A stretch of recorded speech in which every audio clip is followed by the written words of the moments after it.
What is going on, movie fans? We have a very exciting episode this week for you. A lot of Marvel talk. I'm Brandon. This is Alex. It's been a crazy couple weeks, and I don't want to start it here, but we have to. It's crazy because we talked about it like a week ago about actors that have passed away that really affected me, and It was crazy. I thought it was fake when we saw everything going on with it, but Chadwick Boseman did pass away over this over the last couple of days for us, since we were doing the show on the 31st of August to give you guys a little bit of an idea. And yeah, it was, I don't know, it blew me away. I genuinely cried, teared up, and I was like, whoa. It just sucks, man. Yeah, it really does. There's nothing, there's no yeah, but there's no, well, at least it just sucks. He was such a cool person. He was such a good actor. Seems like he was just exploding into what was going to be such a huge career. And I'm sure everyone's heard this, but you hear stories of he played a superhero on the screen, but if anything, he was even more of a superhero off screen, just with how much he did and how much he helps people. So this one just sucks, man. And the fact that I certainly didn't, and I know a lot of people had no idea that he was even sick, that he even was battling cancer like that. It just came as a huge shock. Yeah, it's one of those things. I mean, again, I don't. We do follow actors and, more about, who just got a big role and stuff. We don't, strictly follow their lives a whole lot because, they do want to, I'm sure, keep some stuff personal. And this is one of those things I'm sure that, was maybe a little closer to home for himself and any loved ones. But, yeah. I mean, good on him for absolutely destroying the movie industry the last 4 years during his battle. I mean, I feel like most actors would, be like, okay, I gotta, chill out. I gotta, do whatever you have to do on the side, or on the medical portion of it as well. But he has just dominated Hollywood while battling this, and that's remarkable, honestly. Yeah, it's a huge loss for sure. I mean, thoughts go out to his family and everyone who's still recovering from that. But even just as a fan, man, this one sucks. And they also, there's nothing good that happens when someone dies, but I feel like it kind of hits you a little harder when it's completely unexpected. When you hear of someone who's in their 80s or 90s or anything like that, you're like, man, that really sucks. This person was so great, but that's just what happens. But when you have no idea that a person is sick, and then he's in his early 40s and he seems to be on top of the world, and then just in the blink of an eye, you see on the internet that he's just gone. It's like, Jesus. It's like getting hit in the head with a bat. So, with the same topic, as we do our reviews each week, we'll, of course, mention at the end of the show as well. We thought it'd be kind of a nice re-enjoying, reliving the masterpiece that was Black Panther this week for our review. Just kind of have a little fun with it, and just watching his just entryway into the Marvel universe, and honestly making probably the best origin solo film for any character out there that we've seen, Marvel, DC, anything. It's fair to say it was in a long line of very successful, very fantastic Marvel movies. That one was near, if not at the top, for sure. Yeah. I mean, I don't think anybody disliked that movie. So it's definitely something that we're going to be watching, and we'll have our review up on Saturday about that. And I would imagine that one is going to be maybe steering a little bit away from the movie at times as well, because obviously these are bit of a different circumstance with this one than with some of our other movies, especially like the goofy movies that we were just reviewing and all that stuff. Yeah. So yeah, but it just feels like the right thing to do. Yeah.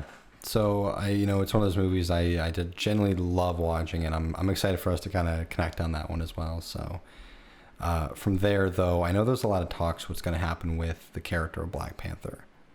And one of my favorite theories I've seen so far, because in this movie, Black Panther, Michael B. Jordan, oh, man, gives me chills whenever I watch that movie.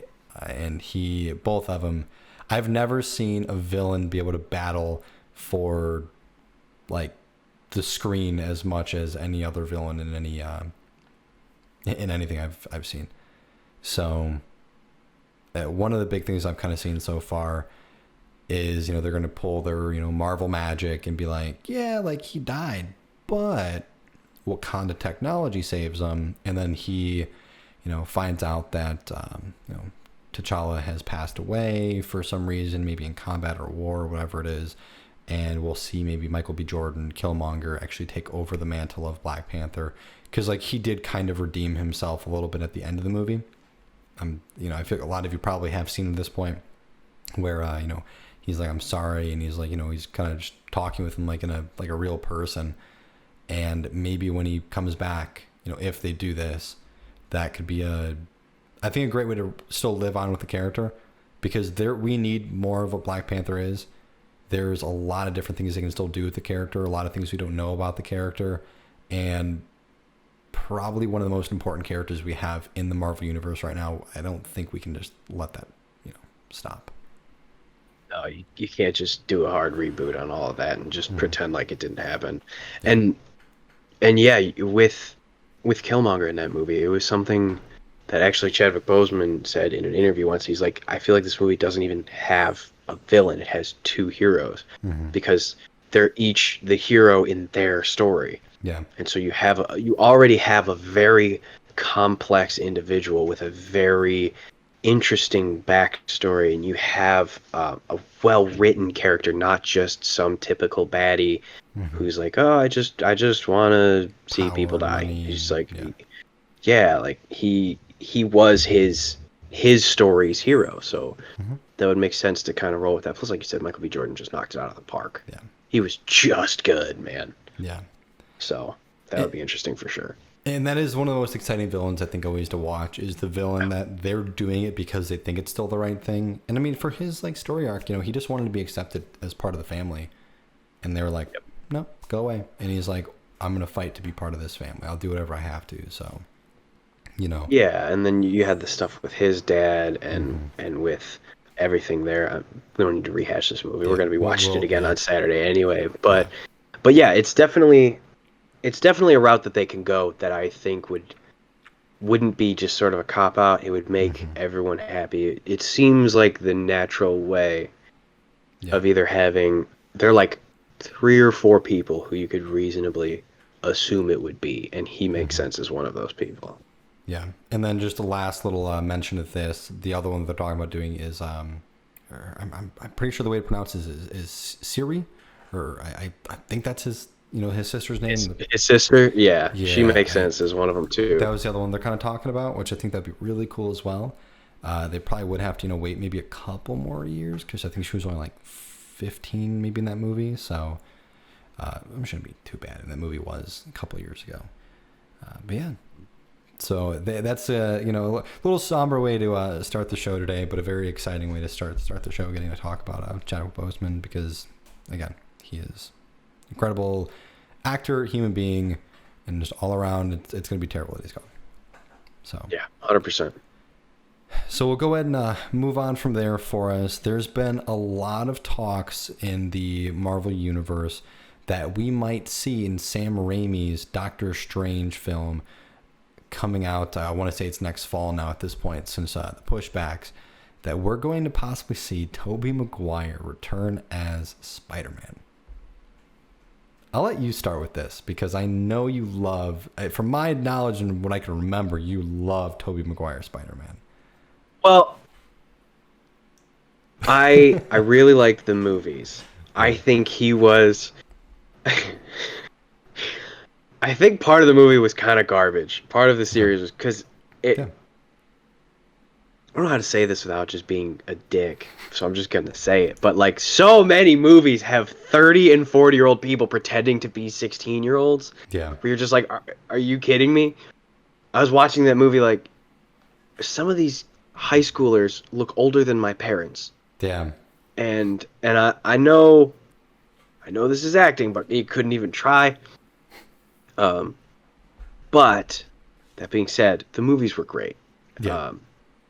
They were just fun to watch, man. He was a good Spider-Man. He wasn't that sort of quippy Spider-Man that we had with Andrew Garfield and now Tom Holland, which I think if I had to pick, Tom Holland is probably my favorite Spider-Man, just because I think he nails both the Peter Parker and the Spider-Man role. Like, Tobey was a good Spidey, little kind of or I'm sorry, other way around. He was a good Peter Parker. Spidey, he was just kind of a little stoic. Andrew Garfield was kind of the other way around. He was a good Spidey with the quippies and all that stuff, but he was just kind of too cool. Yeah. Yeah. He's like an objectively good-looking dude. He's like 6'2". He has like kind of like cool hair. He's like dating the super cool, super smart lady. He skateboards through the hallways. Like, I thought he was supposed to be this sort of like geeky, dorky, nerdy. Yeah. Yeah. And so Tom Holland kind of nailed both of them. Oh yeah, because he's but like not to go down the. Yeah, he's like 5'9", a little scrawny, and it's like I would see that kid in high school and be like, man, like he probably got picked on today, and like that sucks.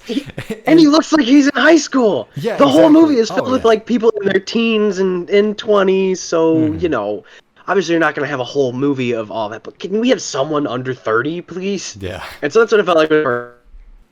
So I know you left off. The last thing I heard you say was, you know, at least try. You know, you have like, you know, so it sounded like you wrapped up the, you know, you have like kids that look like kids in this.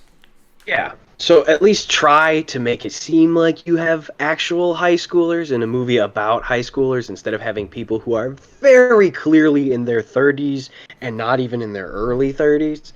So, I don't know if I loved those more than any other Spider-Mans, but they were fun, man. They were really good. The first two were awesome.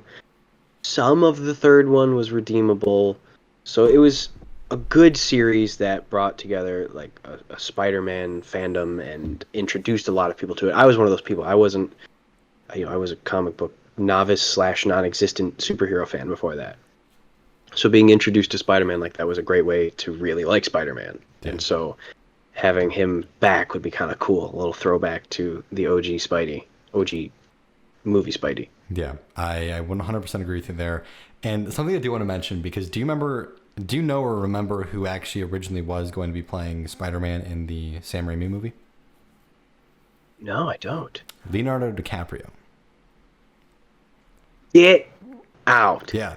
That would have been awful. It would have been. No, see, that's the thing. At the age time, he perfectly fit like the age, you know, that they had to do. I will say, though, at this day and time, you can go back and go get Tobey Maguire and be like, hey, you're still just known as Spider-Man. Come do Spider-Man. Leonardo DiCaprio, you're like, oh. He's been in some things. He had a solid career. I mean, he's an old Leo. But I mean, that's just my point, though.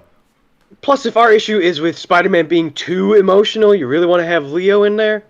Oh, I mean, come on, could you imagine like 20-year-old Leo, though? Oh, I mean, like, talk about like a good-looking, just younger kid who could have nailed that Peter Parker role, because he was scrawny. He was still a little dorky, and you throw glasses on him, you're like, okay, there we go. This is perfect. But then he goes Spider-Man, you know, when he gets all like ripped and stuff, he takes off the glasses, and you're like, okay, like now Spider-Man's attractive.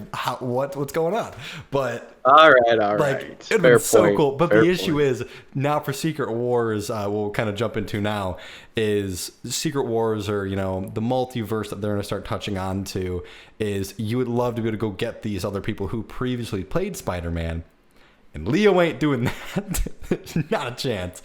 Well, I don't know, man. It's Marvel and it's Disney, and someone in that company has sold their soul enough to get what they've had so far. So maybe they could get Leo. I don't know, but having Tobey Maguire, Andrew Garfield, Tom Holland, That would be pretty sweet. It would be sweet if we could have a Miles Morales Spider-Man in there too, just to like the whole universe, especially I because that movie already touched on yeah, multiverse sort I of stuff. do think we're gonna get that. I really do. Oh, that would be awesome. Because I don't know. That might be the best Spider-Man movie, man. I don't want to like Yeah, try to ignite some sort of Spidey war here, but Spider-Verse might be the best Spider-Man, and that's not to dog any of the other Spider-Man movies, that's because understandable. most of them were really, really good.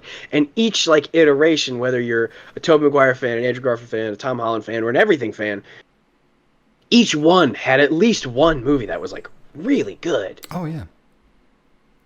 But Spider-Verse was like really, really good. It was practically perfect. Honestly, there's nothing I don't I like about that know. movie. And you know that's the The thing. That, soundtrack bumps. oh my goodness, yeah. I've actually on Spotify just listened to that soundtrack, and I don't think I've ever done that for a movie before. So good. Oh yeah. It's good. And I think that'll be kind of the fun thing that we could see from the multiverse is bringing in the different types of Spider-Man. You know, are we going to see Peter Parker come back as, you know, just Spider-Man? Or is he going to be like Spider-Man Noir or 2099 Spider-Man or whatever they decide to do in these? You know, there are different things we Peter can Parker. see. Peter Parker, let's go. Bring back John Mulaney. And then from there... I'm just really excited to kind of see the world that they start to make because there are two different things, at least, you know, if they're going to strictly try to be like, we got to follow the comics, which, you know, they don't do that all the time. They just, you know, change up the source material a little bit, which is totally cool. You know, as long as you do it right and, you know, it can be fun. Yeah. So one of them is, I know they actually will have one of the Secret Wars, I think it was like 2015, was the normal Earth. I think it was like 610. I think that's the Earth for it. And then there's like the ultimate universe Earth, which that's like Miles Morales, and then some other kind of characters that are very similar, just slightly different. So we could see stuff like that happen where they merge and they're actually fighting like it's on a battle world, and that's like we have to fight to the death on this world that they're brought to from like the Beyonder. Or they can go the route of, hey, we're going to take all these heroes and all these villains, battle to the death there. So I mean, again, they could completely do something different and just be like, hey, you're on Earth and space, whatever, we're not going to trap you in one place, but we're going to bring in a lot of characters all at once, which would be really cool. So it's starting to sound like a lot of people are gonna die. Like this is gonna make Infinity War look like Sesame Street. Yeah, you could probably see if this does happen. This could be where you see, okay, Peter Parker's gone, Miles Morales is now the new Spider-Man. You could see, I mean, I was going to say, you know, we've already seen Cap kind of switch over the mantle now over to Falcon.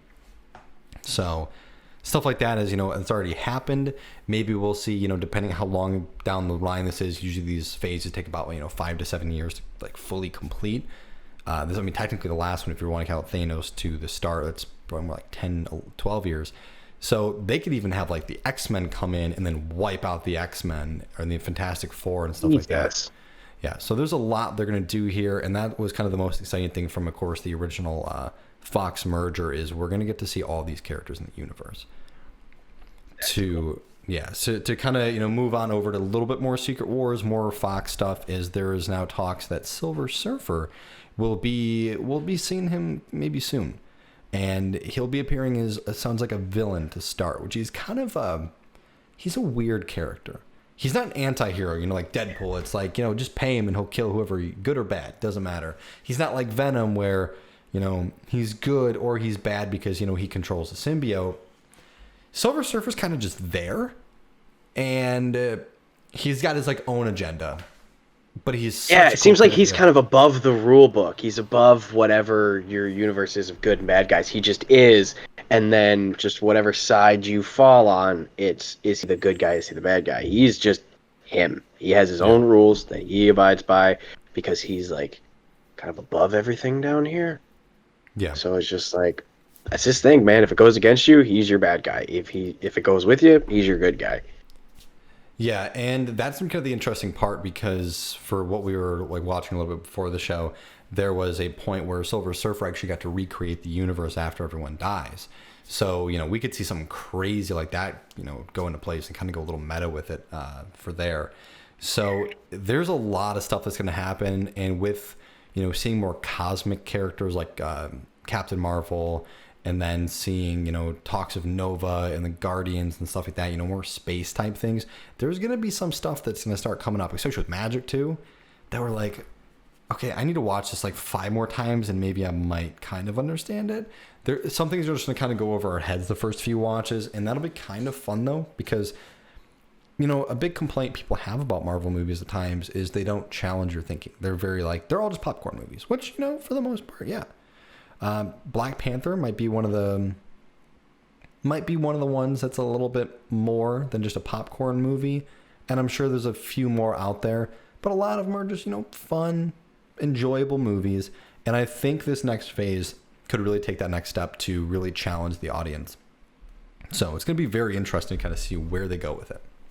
I'm a little bit worried that these are starting to encroach into an area where it's just going to be like Deus Ex Machina all over the place, where you're just going to have like such this impossible setup with such powerful beings, both good and bad, that there's going to be no way to end movies or phases or series other than just sort of a magic eraser, fix all. Like I said, a Deus Ex Machina thing where it's just like, oh, well, everything's just fine now because of everything's fine.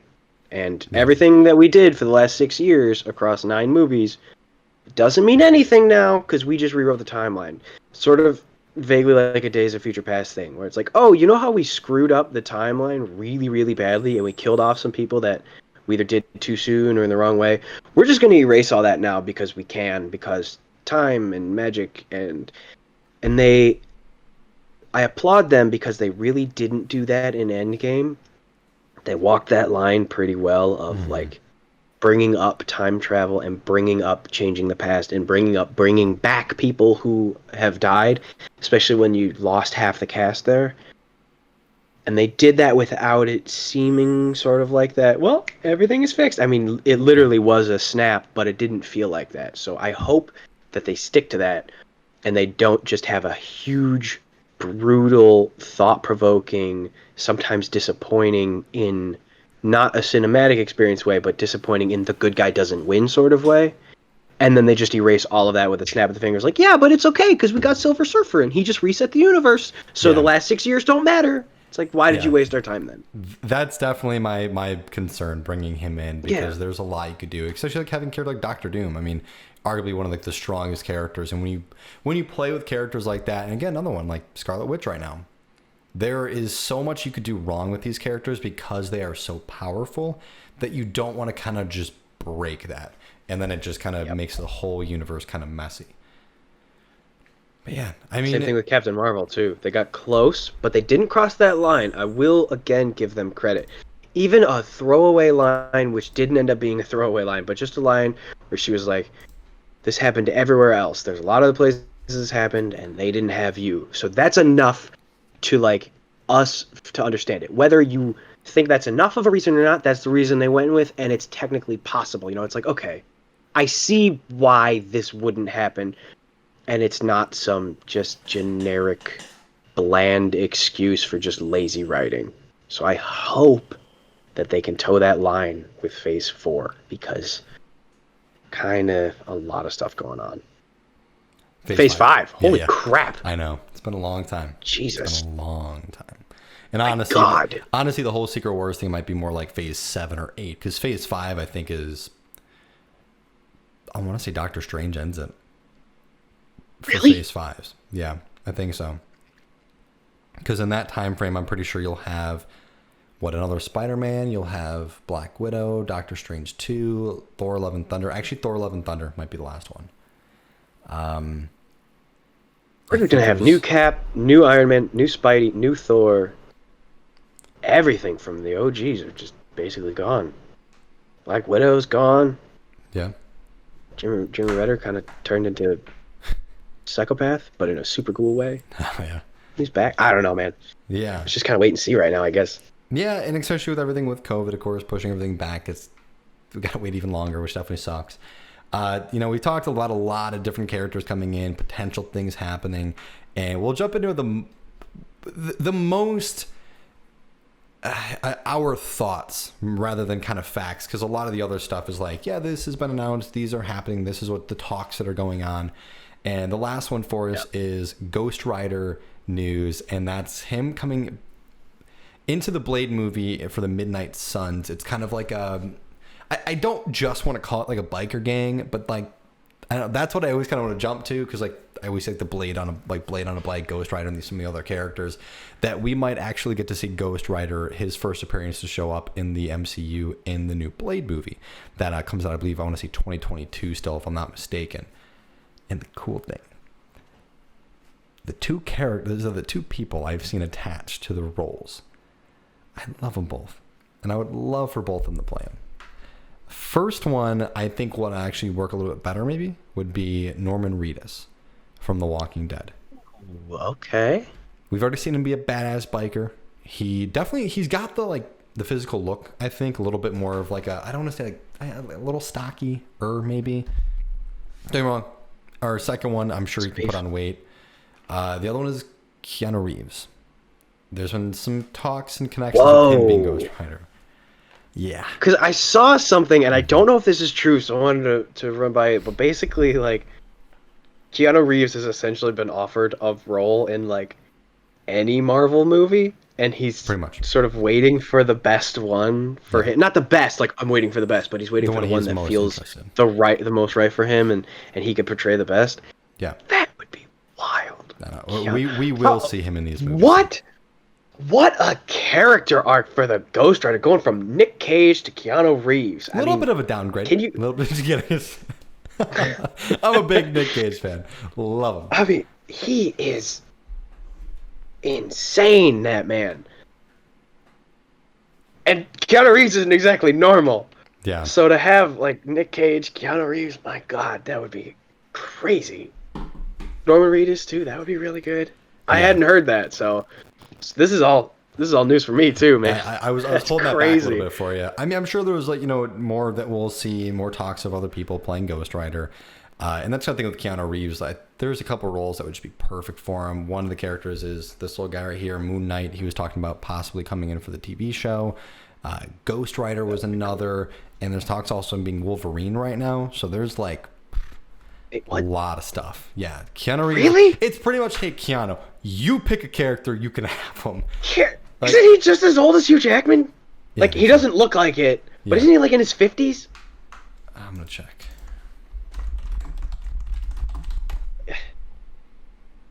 I mean, I know there are all those pictures where it's like, look, it's Keanu Reeves in 1722. He doesn't age, and that might be true.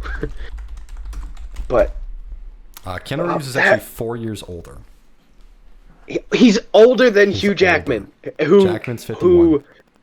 Who played the old, grizzled, gray, old man Logan because he was too old to play Wolverine, and you're going to get Keanu Reeves, who's 4 years older than the dude who years ago played the old version of Wolverine. Man, they really want him in the franchise. Dude, Keanu Reeves is... Wow. He's like the hot thing right now. You want him in every movie. He's in a movie. Well, it's gonna blow up. It's gonna be a fantastic movie. So, I'm like a teddy bear with a Glock. Like, what's not to love? Pretty much. So I would love to see what they do with the character of Ghost Rider. He's cool. I mean, he's one of those characters like Blade. I mean, he's just a badass, and he doesn't really care what's going on. He's gonna kill people. He's gonna do some crazy stuff, and yeah, man, there's some just nuts stuff you're gonna get to see with it. I mean, honestly, the Nicolas Cage Ghost Rider, the first one, I thought was amazing. I love that movie. The other one, I think there's two, maybe three. I know there's at least two. Did they make three of those pieces of crap? I'll be honest. The first one I loved. Oh my God. I know they did too. First one was fun. Yeah. Nick Cage was both perfect for that role and probably the worst person for that role. Yeah. Because he is like... Two. There was only two. I am fascinated by Nick Cage because he does like this. He experiments with every role, and he's really into like the what was it, like the German absurd expressionist sort of style of acting, I think it was. And so he just like goes into a role and just kind of tries some stuff. And that's how he Yeah. gets some of the most memeable, some of the most quotable moments is him just like trying to open his eyes as wide as he can, or just like being completely absurd with the character. Like the first time he sort of flamed up as Ghost Rider, he's just like standing there cackling like a madman. That was, and then him just like before when he's trying to be all cool and like vaguely douchey, it was like, man, you ain't fooling anybody. But It's such a good time. later on, super cool. Sam Elliott, love that man. So having him in there too, super cool. So I don't know, man. There's just a lot going on right now. I'm still trying to process. Yeah, no, it definitely understandable. And that's the thing, like with the new phase coming up, there's a lot of announcements we're gonna get, and definitely, we'll keep our eyes on it. We'll keep you all updated. We just want to make sure that we can, make you all enjoy the movie news, especially Marvel DC. That's kind of my big wheelhouse there, and it's always fun to talk about it. But yeah, I mean, we went over a lot of stuff today, from Tobey Maguire and Andrew Garfield coming back as Spider-Man in the upcoming MCU movies, and Ghost Rider and Silver Surfer and Blade, and Secret Wars. So there's definitely a lot of stuff we covered today. It was a good time. That being said, as we mentioned previously in the show, our review that'll be coming out this Saturday is going to be for Black Panther. It'll be a little less of a serious breakdown, a little bit more of just a fun, like, oh man, it just blows my mind. I'm just gonna gush, man. Yeah, because that's such honestly. a good movie, and he's such a good actor. Yeah. And so this gives us an opportunity to sort of show our respect to him and gush a little bit about how fantastic he is and how fantastic that movie is. Definitely agree. Well, Yeah. Alex, where Yes, can the Brandon. people find us? Our fans. Well, to all of you out there, thanks to both of you. And you can find us everywhere. We're on all of the socials. We got Facebook, we got Twitter, we got Instagram. Brandon set us up on TikTok, so we're throwing teasers out there. If you're watching this, you can catch it on YouTube. We also share it on Facebook as well. If you're just listening, Spotify, Apple Podcast, everywhere you can listen to a podcast. Anchor has dug through everywhere that podcasts everything, and they threw us in there with them. So you can catch us anywhere, man. And while you're looking for us, as always, check out some merch. Some TNC Night at the Movies, some TNC Movie Nights, and sensing the theme here. We got a lot of stuff. Go check us out, man. And to let everyone know, we do actually have a sale coming up. The sale should be coming out it's this weekend. I want to say the 4th to the 8th. I want to say it's pretty much like the whole Labor Day weekend. 10% off on any order that you guys make. So yeah, if you like the What a way to ring in a review. Yeah, there you go. All right, so it's been a good time, Alex. If you have any other words for the people, if you want to send us home. I got nothing, man. We went DC heavy. We're going Marvel heavy. It's just so much is going on. We lost a great, unfortunately, but I'm really looking forward to watching the movie again because it's fantastic. So just Wakanda forever, I guess. Oh, yeah. I'm Alex. He's Brandon. Solo.